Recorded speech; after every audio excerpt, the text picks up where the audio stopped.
Hello everyone, it's June from Artsy Lolaco, and today I will show you step-by-step tutorial on how to create a stunning realistic watercolor whale right here on Procreate using our very own custom-made brushes made by me.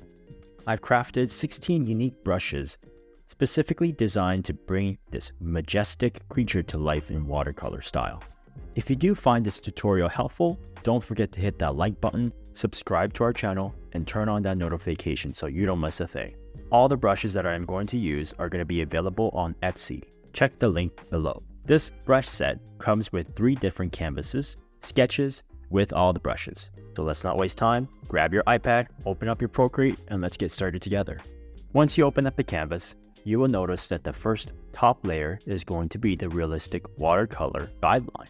That it includes all the little details on how to use and what is used it for. And of course, if you have any other questions, you can always email us, which is at the top over here.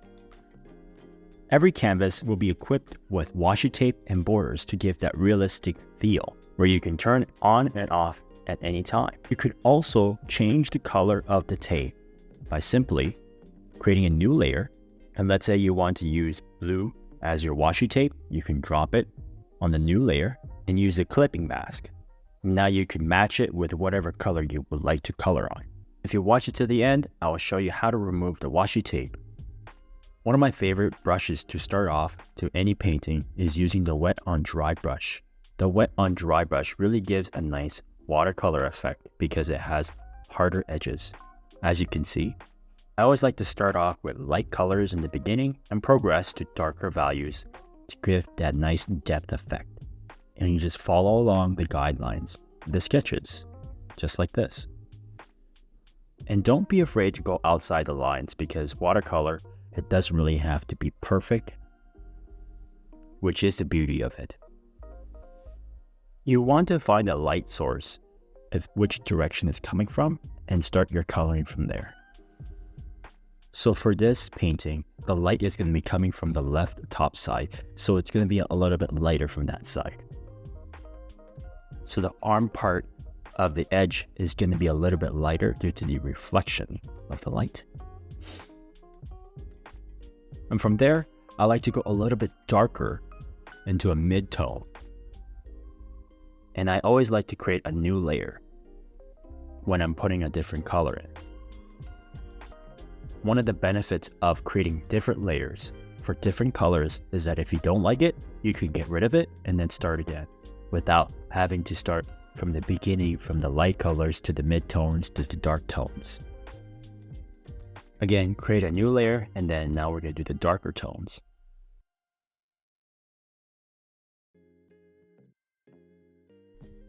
Just on the edges, just like this. And you will see within the sketches, there are lighter pencil marks. They're just basically guidelines to help you. Sometimes it might look a little bit odd in the beginning, but just trust the process and enjoy it at the same time.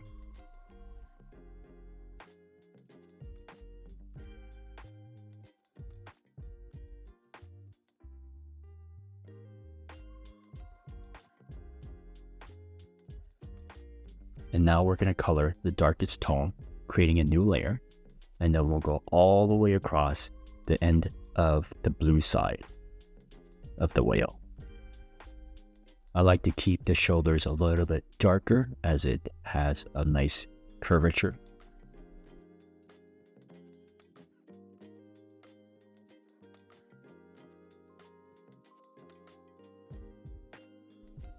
And now we'll move into the eye. And again, I'll use wet on dry brush. And I'll reduce the size and just use the guidelines to color around the eye.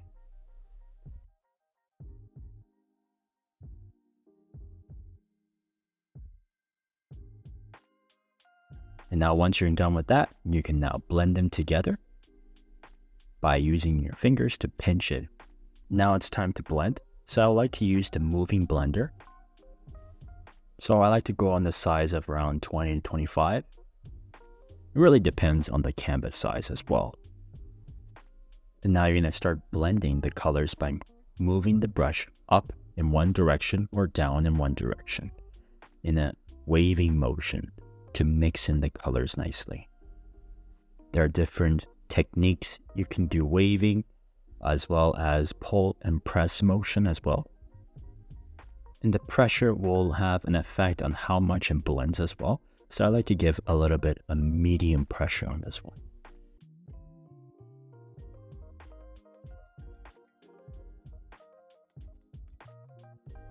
And once you're done using the moving blender, now you could also start with a regular blender.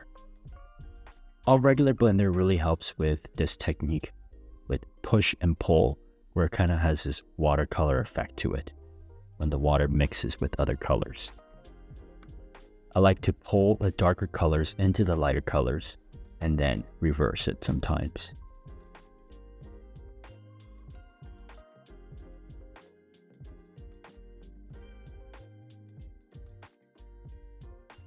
For the belly of the whale, I like to go a little bit shaded to the gray area.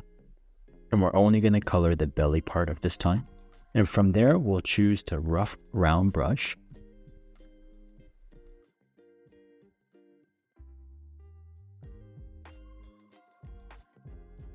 And then we'll go back to the bluish tone, but very light color. And we'll create a light shadowing effect of the belly as well, creating a bit more value.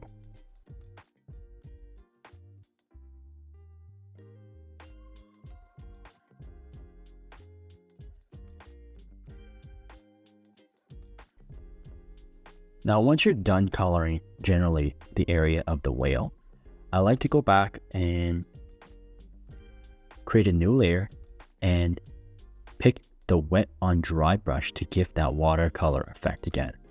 So find the pigment that you would like to start coloring and use your finger while holding it. It will pick the actual pigment that you want to color. And now reduce the opacity to around 50%. This will give a nice water stain look on top of whatever you color. Make sure when you're coloring using the wet on dry brush in this effect to go into a random motion up and down.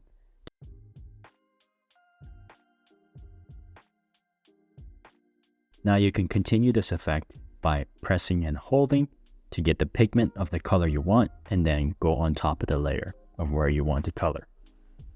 So this time I go a little bit lighter in the area and put in the color. And then you can use the regular blender to actually go back and blend the colors in so it doesn't look so perfect, while at the same time maintaining that stain look. Just like this.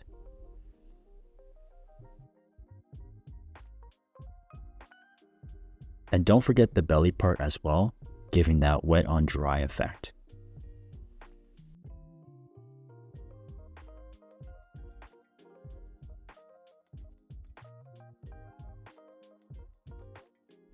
Now, once you have completed coloring the general area, we're now going to have to put in some more details into the whale. So again, we'll create a new layer and pick the fine line brush. And we'll go from again to light to dark. These fine line brushes are perfect to create that specific detail look because it's very sensitive, sharp, and detailed. Now I will go back to the sketches and reduce the opacity of the sketches to bring that fine line detail without obstructing my view. Again, if you want a thicker brush, you can also put some pressure into it and we'll create a thicker end, but it's very sharp on the tip and will taper off nicely. So I like to keep the focal point of this painting to be in the center of the eye, and that's where I'll put a lot more details compared to the rest of the canvas. So when you look at this painting, your eyes are drawn into the center, which is actually the eye. So using the fine line detail in the center is a great way to bring your canvas to life. You can continue this fine line around the mouth of the whale, around the shoulder, to give a bit more wrinkle around its face. Now, once you're completed adding the fine line details, I would like to add now the shadows. To do this, you create a new layer, and rather than going full black, I would like to keep it on a bluish tone and pick the smooth brush. And it's very important to reduce the opacity from the layers department.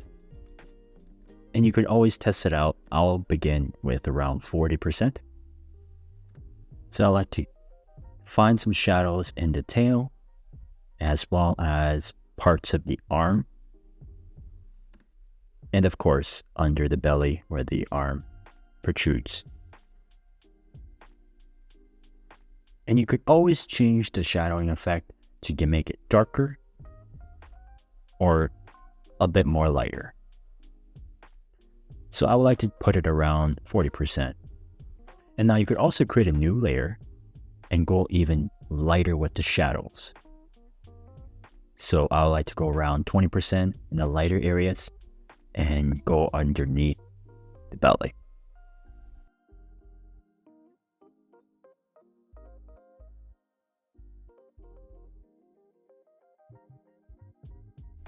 Now to create the cloud effect behind the whale, I like to begin by choosing a wet on wet brush. And I like to pick a color that is very, very light blue. And just give some random movements just like a cloud would look like. Just like this, going back and forth, pulling in and out.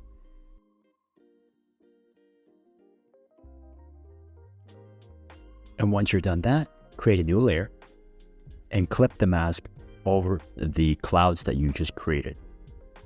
And you pick a darker tone blue and just go over the edges where you can barely see the colors of the dark tones. And from there, you'll go to your adjustments and pick Gaussian blur, and then you pull to the right around 15%. But I'll also reduce the opacity because it's a bit dark to around 50 in the layers department. And there you go. And now to finish it off, I like to add some gouache layer of white on top of the canvas. So pick the gouache layer on the top and pick the gouache brush and pick the whitest color. So I like to pick the area where the light is coming again and put some white reflection of the light. I also like to color in a little bit more white parts of the eye. And now to get rid of the washi tape, you will go to the washi tape and border layer and pick the tape layer and pick the eraser. You could use any brush at this point, but there are some default brushes that you can use that's big enough to erase the entire washi tape. So I like to pick painting and pick a random brush. For example, I picked on the oil painting one, and then all you have to do is go around it, just like this. Again, if you have any questions or concerns, you can email us at artsialolico@gmail.com. And if you enjoyed this tutorial, please comment down below. And if you do like to share your art, you can tag us at artsialolico on Instagram, Facebook, or you can email it to us as well. Love to see some of your work. Other than that, have a wonderful day.